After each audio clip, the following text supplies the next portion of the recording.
everyone, and welcome to the Dribble podcast, your home for basketball in WA, with an inside look at the Perth Wildcats, Perth Lynx, and WA basketball throughout the 2021-22 seasons. My name is Craig O'Donoghue from the West Australian newspaper, and throughout the year, I'm being joined by a host of guests to provide you with as much insight and entertainment as your basketball brain can handle. In this episode, we're being joined by the man Sports Entertainment Group has leading their integration into life as owners of the Perth Wildcats, Richard Simkiss, amid their extraordinary start to life on the road, and Perth Lynx General Manager Brent Dawkins will take us inside the negotiations which led to Sami Whitcomb rejoining the club. He'll also provide a fixture update ahead of their move interstate to start the season. But hasn't it been an amazing week since we last recorded the Dribble? We've seen a cheating scandal involving a coach and referee in the WNBL. We've seen the Lynx sign an Australian basketball superstar on Christmas Day. Our guest last week, Trevor Gleeson, was at the Toronto Raptors and part of a 45-point drubbing after they lost their entire starting five due to COVID. And then the Wildcats left the relative safety of WA to start life on the road and had two games cancelled within 24 hours. And that's where we start today. Richard Simkiss is the CEO of Ballpark, Rainmaker and Publishing at SEN, and he's also in charge of their Wildcats portfolio. Richard, welcome to the Dribble podcast. G'day, Craig. Thanks for having me. It's certainly been a hectic couple of days. When we locked in this interview last week, you were excited about flying to South Australia to watch this team play in person for the first time since SEG took over as owners. When did you first learn that the game was in jeopardy against the 36ers? Yeah, that's correct. It's been a long time post-acquisition, some 6 months, and having not been able to set foot in WA during that period of time, it was a long-awaited opportunity to see them live in Adelaide, and it was probably some 24 hours prior to the cancellation that we first got a bit of a heads up that it was under some stress, and then late on the night before last, with confirmation that yesterday morning the game was going to be postponed. So still we await to get over there and see the guys play live. So what does that do from an ownership perspective? Does it just, are you spinning a little bit, especially around Christmas time when it's public holidays and stuff? How many phone calls are going on between all you guys trying to work out what's going on? Yeah, it's we're spread across 3 different time zones at the moment. Our general manager of basketball, Danny Mills, has just ducked back home to Philly to bring his family back to Perth to live finally. So Danny's operating across the US. CEO of the club, Troy Giorgio, is obviously staying put in Perth, and ourselves as owners operating here out of Melbourne. So, there's some late night phone calls right across the globe, juggling everything, and that's pretty much how things have been operating kind of post-acquisition in July. So we've already seen a New Year's Day game against Brisbane also called off, but the league has rescheduled and you'll now play Cairns New Year's Eve.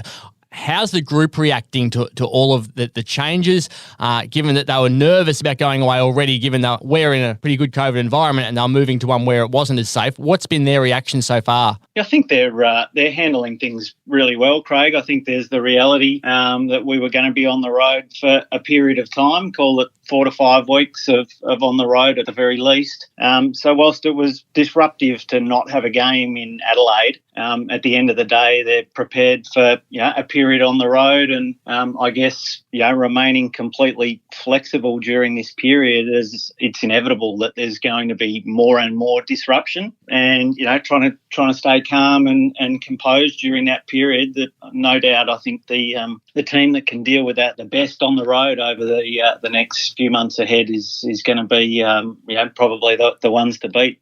So when you look at it, it's amazing that the NBL only released their COVID protocol rules on December 1, and that was designed to sign players on short-term contracts to keep games going once players tested positive or were unavailable due to being a close contact or a casual contact. And that's working in the NBA, but we haven't had a single game yet where a short-term contract has been signed because the entire team has been put out under various state government regulations. Do you think it's now clear that these rules aren't going to work because the state governments aren't going to allow it to happen? Yeah, I think it's certainly going to be an interesting couple of months ahead in the various different rules across the states. It does make it operationally challenging, and the rate at which this variant, I guess, is travelling through society as a whole, but then and teams and not just the NBL. We're seeing it across every sport, and only very small numbers on the roster. It's going to make it very challenging over the next couple of months ahead, that's for sure. Were you initially confident that the short-term contract situation would work? Remaining open-minded to it, I guess, Craig, is probably the best summary of that. Danny and Scott are obviously running kind of the specifics of the basketball roster and how we build and how we continue to evolve that. So remaining open-minded and flexible to what I'm sure is going to continue to be a changing operating landscape. It's a really interesting time when we look at things from over here, where it's such a different world to what you've been living for the past couple of years. And even Scott Morrison over here said, it's strange that we're leaving the safety of WA to go to the wildfire that is COVID interstate. Do you look at it at all and think the league erred in sending the Wildcats to the eastern states rather than bringing teams over here, having the quarantine situation, but then being able to play with safety and surety? What's your thoughts now on whether more basketball should be in Perth right now? Well, I mean, selfishly, we'd love that to be the case. We're fully supportive and completely behind the NBL in the challenges that they have. It's an incredibly difficult landscape to operate in. The reality of Western Australia at the moment is it's going to be very difficult to get teams in and fixture games in WA. So we were well aware of that and have been for some period of time, and supportive of the structure of the fixture that was in place. And the NBL were great working with us to get a good chunk of games away early. We could have teams come in, clean teams come in. So to have been able to do that through the start of the season into December now was really successful for us. The reality is now we face a period of time on the road. We hope that's only probably a 4 to 5 week period, and hopefully at that stage the WA border is opened up and there's free travel into WA, and we can get teams in and fixture a good run home. And if we've been successful and resilient through the next month or so on the road, which will be challenging and will have complications and cancellations and postponements, then on an on-court perspective, we should come home really strong with a good bunch of home games to finish off the season and into the playoffs. There's so many differing approaches to COVID across all the states, and there's dramatically different case numbers in every state as well. New South Wales seems just out of control today with the 11,000. It's just a mind-blowing number. But you were planning on, the team was planning on being based in Tassie. Is that still the plan? And now that you're seeing all of the different real-world scenarios, why Tassie? Why was that chosen, and why is it still the best plan? To date, as it stands at the moment, Craig, that's still the plan. But what it looks like tomorrow could be different again.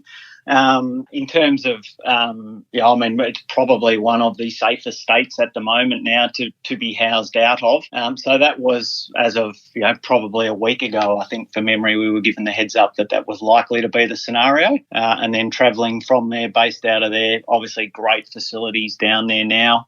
That have been built and easy for the team to be based out of there and moving around. But the league are encouraging all teams. Everyone's going to be remaining on their toes during this period of time. And I don't think we can say with any certainty that anything's going to continue to be the case beyond tomorrow. So when you look at the team right now, you mentioned Danny Mills not being there because he'll be coming back from Philly, and Troy George is over here, and you're in Melbourne. Are you going to get an extra body up there? Or wherever the team is, up there, over there, down there, whichever state they end up in, to help with the management side of things, given that Danny isn't able to be there until he gets back and goes through whatever situation he has to go through to get his family settled in WA?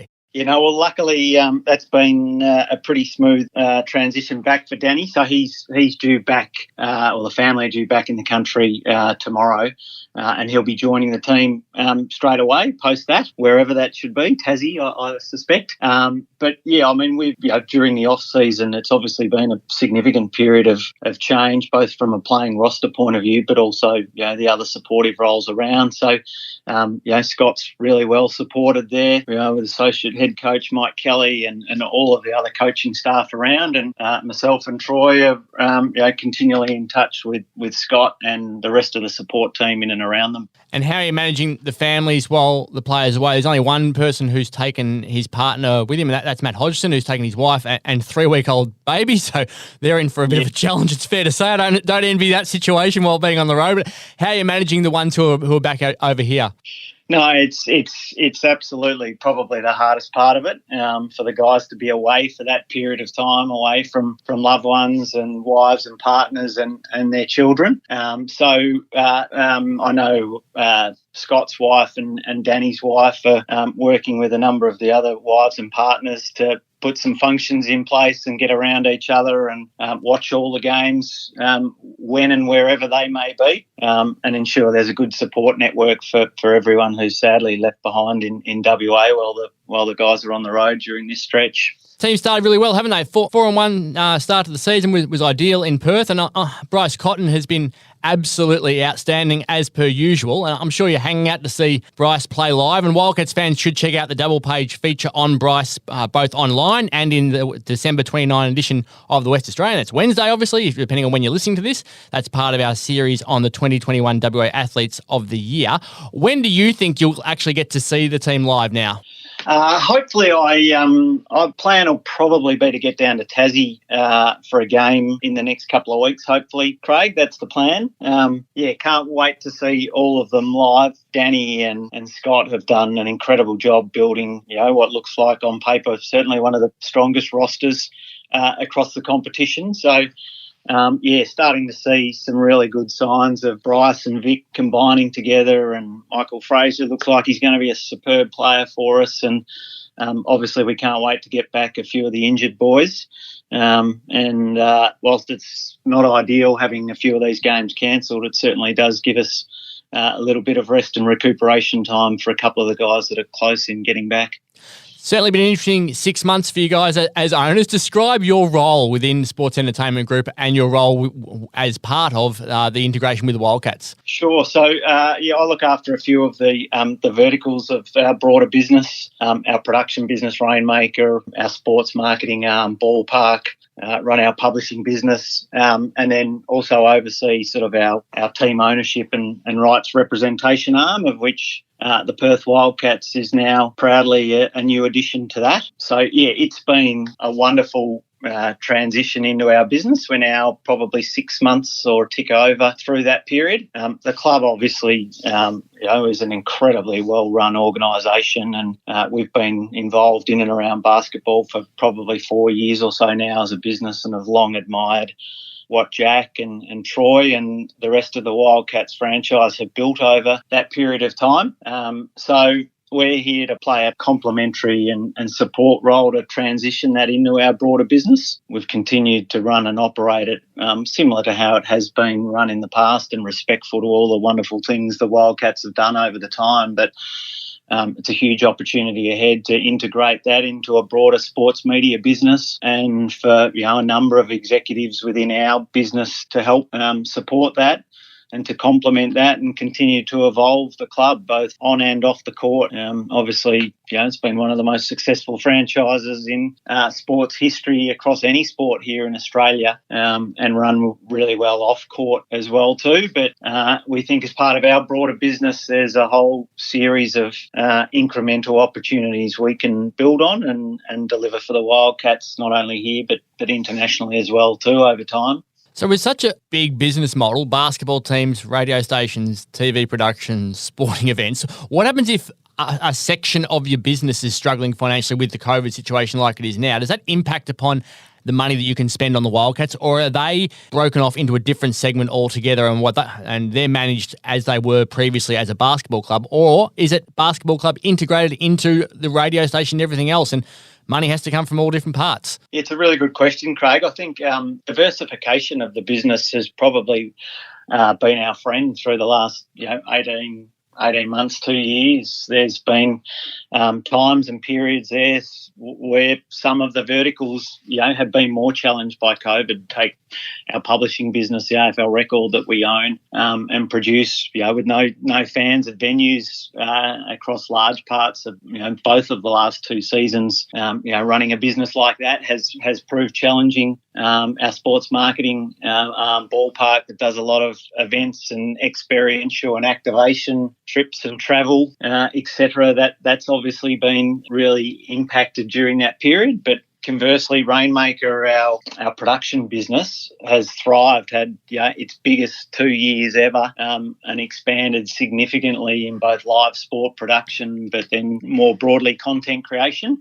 So having the diversification absolutely helps. Our job in the integration of the Wildcats into our business is to make sure that we're building a long-term, really financially viable club, and continue to broaden, I guess, the economics and the commercialisation of that outside of the traditional revenue streams attached to a basketball club, just to safeguard against things like COVID or, whatever the next challenge might be. We think as part of a diversified sports media business and continuing to, invest into new areas and create more content, deliver more engagement with fans and, the brands that we're fortunate enough to work with and attaching them to that audience, we see, significant incremental opportunity to keep growing the brand on and off the court. So SCG also bought the Otago Nuggets in New Zealand, and you still have that very small investment in Melbourne United. Are you done? Is there more teams to come, or when does the buying of sporting teams stop? Well, you've obviously got a strategy here. Where are you sitting in terms of investing in anyone else? No, I'd never say we're done, Craig. One of the things I've learnt working with Hutchie over the period of time is just when you start to get comfortable and things might be relatively normal, we'll flip and change again. So, no, it's absolutely part of a longer-term acquisition and growth strategy of the business. Rights representation or team ownership and integrating that into our media business and helping tell the story of those sports brands is core of what we do. So, the Wildcats has been a great beachhead strategy for us into WA and supporting our media business and local media business over there in Western Australia. The Nuggets, whilst very early signs over there in New Zealand and yet to obviously head in the season proper, looks like it's going to be wonderful for us over there in the Otago region in New Zealand. And there's multiple other things that are bubbling along. We're always on the lookout, not just in basketball, but potentially across other sports as well too.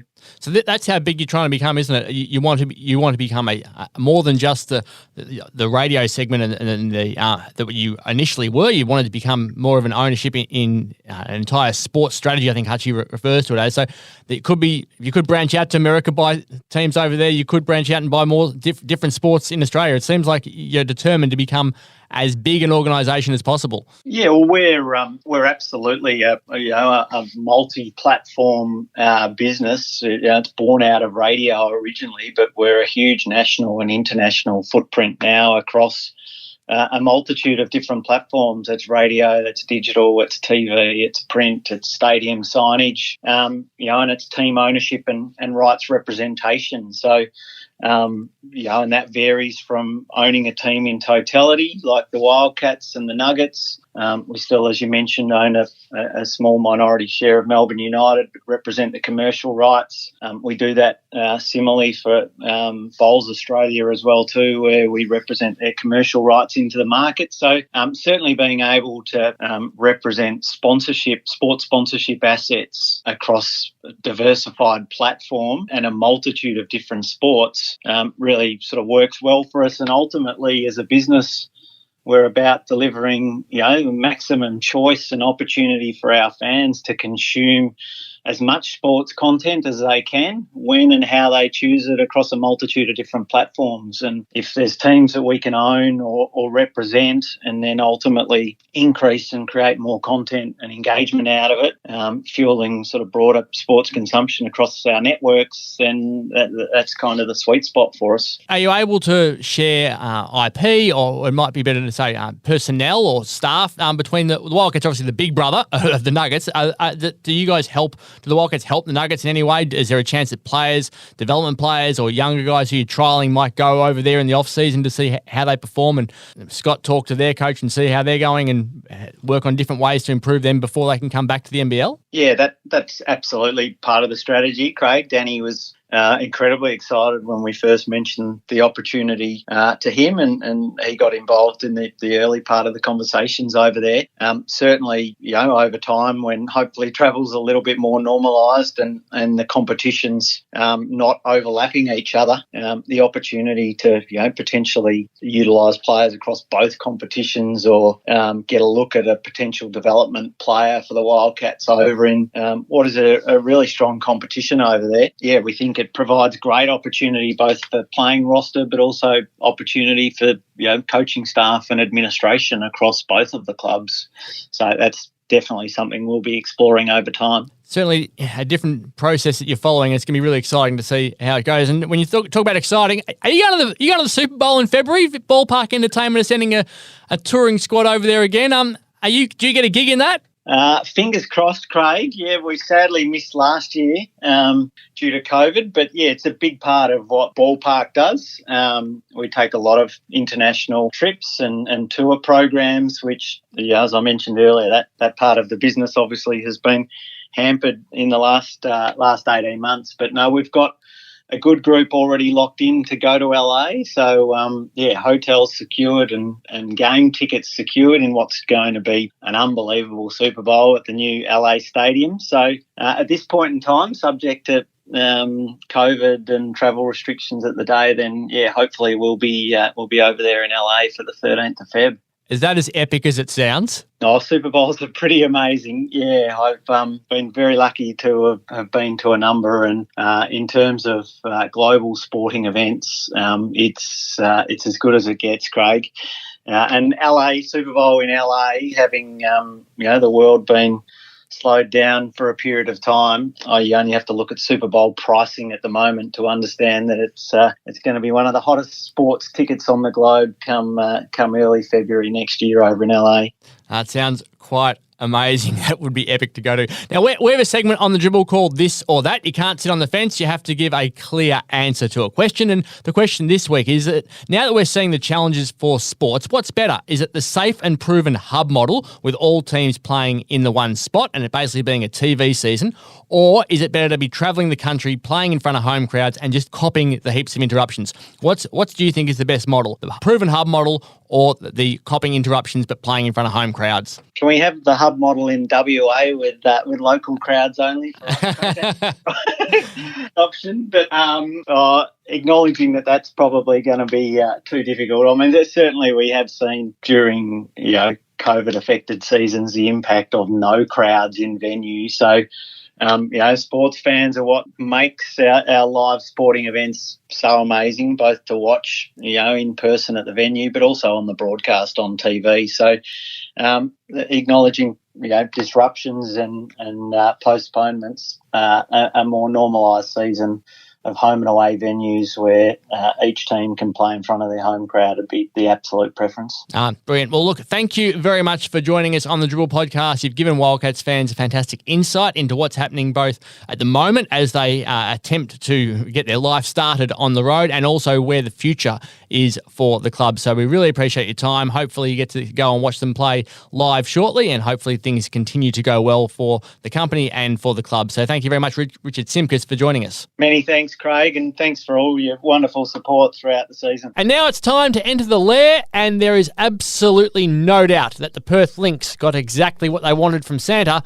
They didn't ask for much. All they wanted was a dual WNBA championship winner, and when they looked under the tree on Christmas morning, this is what they found. Whitcomb at the buzzer for three! There it is! Sami Whitcomb! Here, Whitcomb freed in the corner! Left in regulation, driving baseline, kick it back. Who left Sami Whitcomb open? Yes, after months of wrangling, in the words of the immortal Rock, finally, Sami Whitcomb has come back to Perth Lynx. And the man who was at the centre of all the wrangling and has his fingerprints all over everything that is as good a WNBL roster as we have seen in Perth for a long time is the Lynx General Manager, Brent Dawkins. Brent, welcome to the Dribble podcast. Thanks very much, Craig, and it's great to be here. So, firstly, tell us a bit about what was going on and how much of a relief it was to get Sami's contract sorted. Yeah, definitely a relief to get it sorted prior to our first game on the road. And it sort of was the last piece of our roster. It sort of come out of the blue, 2 or 3 months ago, and reached out to us, and Sami was keen to come back to Perth, and we were keen, obviously, to have on our roster, and it's finally relief after sort of 2 or 3 months to get it done right on Christmas Day, which was perfect timing. So take us into the negotiations in France. She obviously signed to play back in May and then told them in about September that, or at least it was publicly announced in France in September, that she had a change in family situation, which was her wife getting a job back in Perth. What was the sticking point that you had to work through to get them to release her? Yeah, now obviously Sam had agreed to play in France for a French team, and the deal had to be obviously worked through, and it doesn't happen quickly, as you can imagine. And it was virtually a buyout figure of at the end of getting out of her contract in France and playing, as I said, close by her partner here in Perth. And the fit was fantastic, and it happened just in time before our first game.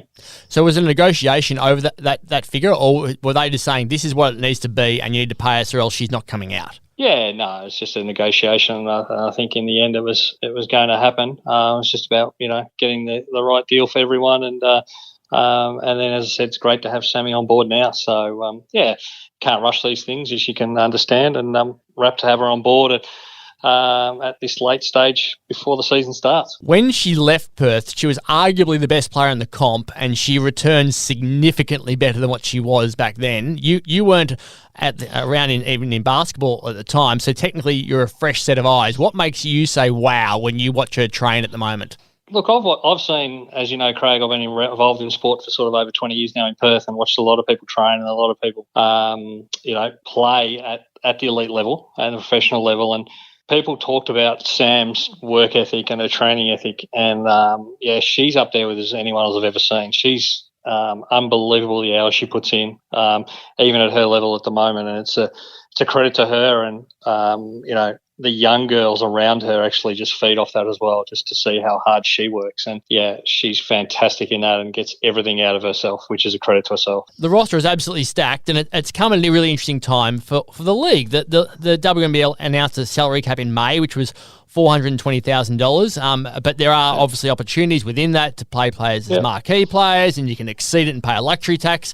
At the time, you said you'd be a middle-of-the-rung team. Has that changed as you put this together, and have you now paid more than what you would have expected? Are you still around the same budget you were looking at? Yeah, around about the same budget, not much more, to be honest. And Sami realises that she come in late into the putting the roster together, so she understood that side of things, and there was a big emphasis on her just to play in Perth. So we wanted to do the best thing by both parties, but we're around about the same figure as what we said pre-season. So we're not right at the top end, and we're not right at the bottom as well. So we'd be middle of the rung. So did you sense with Sami that given last year she wanted to play in Perth and the family situation got in the way of that, given the hub set up in Queensland just after her son's birth, did you sense that the opportunity to come back and play where she'd wanted to play for a while now and get back in front of family and friends, was that the real thing that made her say, yep, I can take less, I just want to play here? Yeah, I think so. And obviously, you don't want to shortchange a player either, especially someone of Sami's quality. But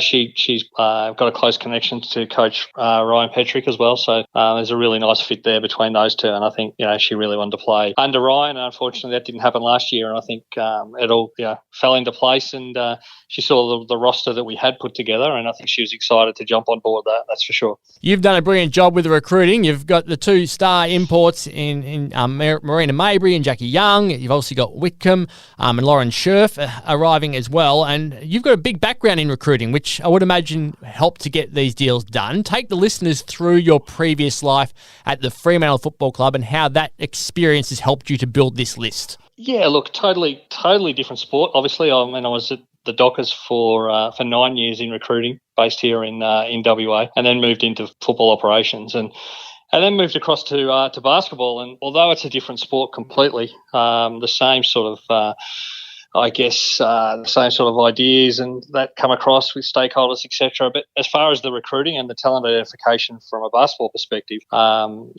the majority of credit needs to go probably to Ryan Petrick in regards to that. He's got the basketball eye, and Keegan Crawford, who's now at the Wildcats. He was initially our assistant coach. So, nearly on 6 months ago now, we sat down in the room, myself, Ryan and Keegan, and went through an amazing list of a number of basketballs all around the world, Australia, international, and we started from there. And a lot of sleepless nights, a lot of dealing with different time zones, especially with agents in America and Europe, and different sports, but dealing with agents, dealing with managers, it was similar in that regard. But as far as on the court and the talent of the girls, that is obviously, I left that to the coaches. They're the experts in that area, and they said, look, we think X, Y, B, and C, they're worth following up. Then I take it from there, and we go from there. So when you're putting the list together, how do you manage to make sure that you've got all the pieces in the right order that you've got to get them in, and at the right time with other clubs trying to get them around the world? Like, how did you manage to piece it all together? Yeah, well, obviously we're based here in Perth, and we still a big emphasis on WA athletes. Darcy Garvin was probably one of our first pieces that we wanted to get in place. WA athlete, an Australian opal, a tall, which are hard to find. So with her, and then we went with Lauren Scherf, another tall, another Australian opal. It then gives us more flexibility to find some guards internationally. The talls are the ones that are more difficult to find, and if you try and find a tall from overseas, usually you're playing above the odds. It's a bit like the old Moneyball situation. So there is a lot of guards internationally, and so that was the method we went through. We went through with try and lock away a couple of talls first, then get some WA flavour definitely into our team, and then finish it off with, at what we thought at that time was going to be 2, international imports as guards. Sami came along and made that 3, which is a bonus for us. But that was pretty much our philosophy and how we went about putting the list together. And it is a slow process. It doesn't happen overnight, as you can imagine. Lots of phone calls and lots of toing and froing. But, now that the girls are about to jump on a plane, I can finally get a couple of nights' sleep, which would be nice. So Jackie and Marina are former teammates and championship winners at Notre Dame, and were both drafted in the same draft. Jackie at number 1, Marina at number 19. Is it a coincidence that you went for some players who are not only known to each other, but the same age and the same level of experience in the WNBA? Is there a hitting point that you want to aim at when you're trying to put this sort of a list together? Yeah, it's not a coincidence. Obviously, that helps. But it's a bit like football as well. You try and get the best player, especially early on, and then if it does fit, on the back of that, their synergy and their time together, especially moving to the other side of the world, really helps out as well. So, it was a really nice fit to have 2 ex-Notre Dame players and in Jackie and Marina come on board. So that was nice. Jackie won a gold medal for America at the 3x3 in the Olympics, and Marina got votes at the WNBA Most Improved Award this year. So it feels like it's been breakout years for both of them. Did you sense that was coming when you signed them, given that you signed them before these achievements occurred? Yeah, that was... It's, as I said, referencing Moneyball again, and it's one of my favourite movies. And it's trying to predict the future in any draft and in any recruiting thing. That doesn't always work out, as you well know. But trying to get them and predict that they're going to have great seasons. Jackie, once again, another fantastic season with Las Vegas, and then got the call up late to the Olympics team, which was great. And then Marina, a breakout season as well. So so far so good, and everything sort of ticked the boxes, and it's happy days. There was someone who is going through the ranks when you were at Fremantle who everyone was hoping might turn into someone, and he became pretty good too in terms of a bargain basement sort of a selection at the right age, and that was Matthew Pavlich. So you'd be quite happy if you get some Matthew Pavlich out of Marina Mabry and Jackie Young this year, wouldn't you? Yeah, if we could grab a Pav and a Lee Brown out of that draft and a Paul Hazelby, then we'd be more than happy with that, I think, at the end of the season. So, very similar, mate, that's for sure. You had both your imports at your house on Christmas Day. How'd they enjoy the 43 degrees? Yeah, they loved it. Luckily, we got a pool, and they spent some time in the pool, and we just thought it was a good chance to, obviously being away from their family, to invite them around and enjoy the seafood dinner, the seafood lunch, and showing them a little bit about the Australian Christmas compared to an American Christmas. So, look, they had a great day, and I'm sure they thoroughly enjoyed it. You mentioned Scherf earlier. How important was it to get someone her age, 25, with that size, athleticism, championship experience? Feels like she's just about to hit her peak. Yeah, look, Lauren's fantastic and has been fantastic all pre-season. As you said, fits the right age demographic as well. And a lot of our girls do on our list, to be honest. If you actually look at our age demographic along the list, we're all around that 23, 24, 25 age bracket. And then obviously Sami on top of that. But, yeah, really important. She's had a fantastic interrupted season, I guess, in the NBL 1 South with Kilsyth. Was their best and fairest MVP player and come across, and she's really adapted to the WA lifestyle and has fitted in really well and is really great for the team. And as I said, she's been named in the Opal squad as well for the February games, and it's a fantastic effort by her, that's for sure. You got four Opals technically, I suppose, and one of them is a WNBA player. So if we say 3 WNBA players and 3 Opals, it's a fair squad.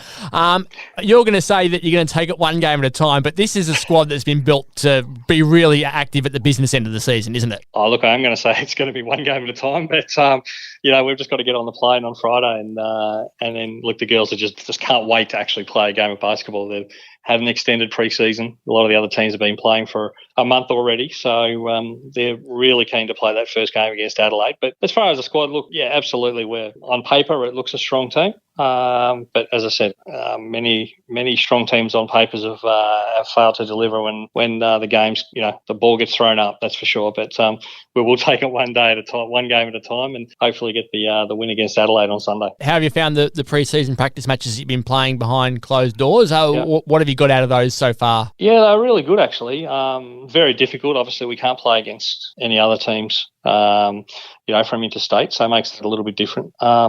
So we had to do a bit of a mixed team of NBL 1 West boys and girls, or men and women.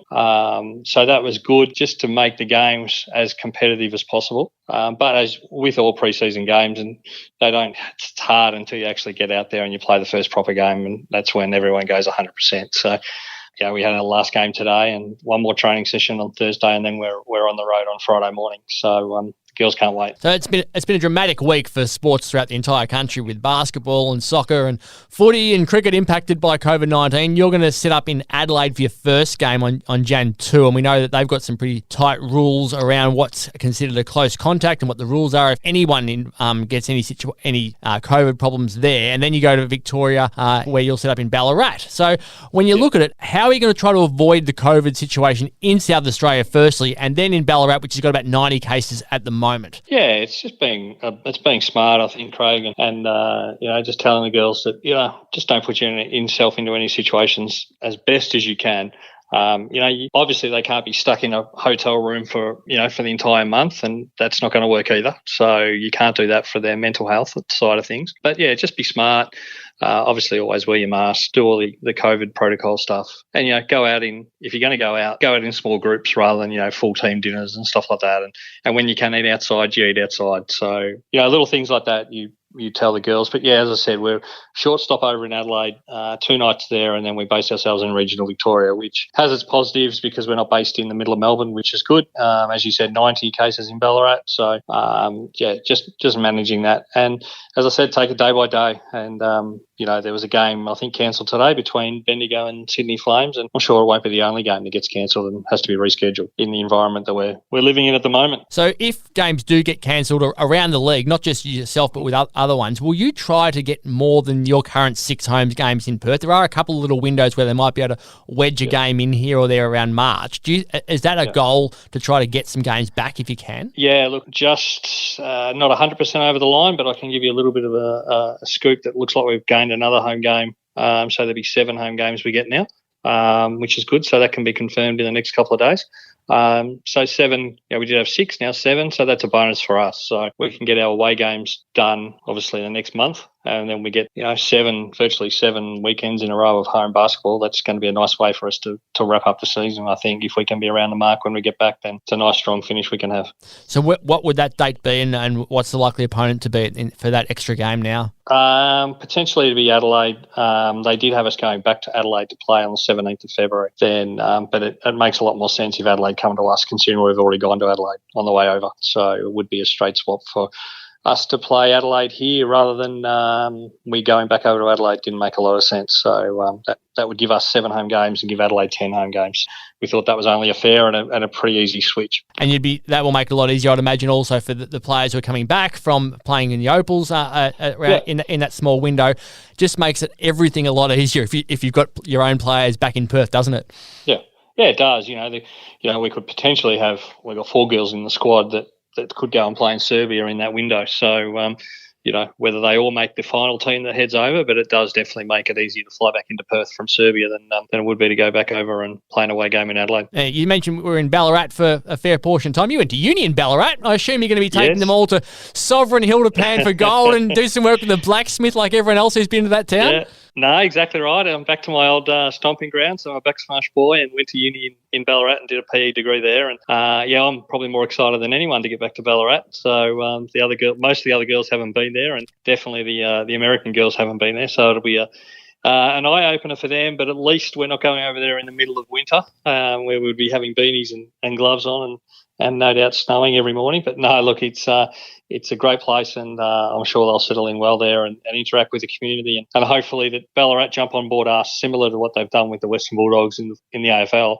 We'd love the Ballarat community to be supporting us rather than supporting Southside or Bendigo or any of the other teams that have come down to play us in Ballarat. So we're gonna make that a big focus and try and get the crowd behind us and sort of our second home fans are across there in Victoria. Now, we have a segment on the Dribble podcast called This or That. You can't sit on the fence. You have to give us a genuine answer, unlike your 1 week at a time. Now, the question we're asking this week is, we're seeing the challenges for sport throughout COVID, and what do you think is a better model? Is it the safe and proven hub model where all teams go to one spot and it becomes a TV event? Or is it better to have teams still travelling the country, playing in front of home crowds and just copying the interruptions as they go? Definitely the second for me. I still think it's really important from a sponsorship point of view from each of the individual clubs to try and get those home games. But not only just the sponsors, but also our fans. So, our fans here haven't watched our girls play for near on 2 years by the time they get back. So, just to have that fan engagement, and then we play it game by game once we get into that. So if there is one game needs to be rescheduled, we take it on the chin and we move forward and we look towards the next game. So from my point of view, definitely trying to adapt on the road as much as we can. Well, look, thank you very much for joining us, Brent. The Lynx kick off their season on Sunday against the Adelaide Lightning. We hope things go extremely well for you and it becomes the powerful season that you hope your team can produce. Thanks very much, Craig. And once again, thanks so much for the support. And, look, the girls are raring to go, looking forward to get on the court, but also really looking forward to get back and playing here in Perth as well in the new year. That'd be great. So remember, everybody, keep logging on to thewest.com.au for all your basketball news. Pick up your copy of the West Australian to stay updated with all the constant changes that are occurring during COVID. Lynx fans should keep an eye out for our big season preview, which will give you a rundown of every player on the roster ahead of the opening game. Thank you to Samantha Rogers for all of her production. Thanks to Richard Simkiss from the Wildcats and Brent Dawkins from the Lynx for being our guests. And a shout out to Wildcats fan Chris Mallinson, who has been a wonderful supporter of this podcast so far. Have a great New Year's Eve, everyone. We'll be back for more with the Dribble podcast when it's 2022.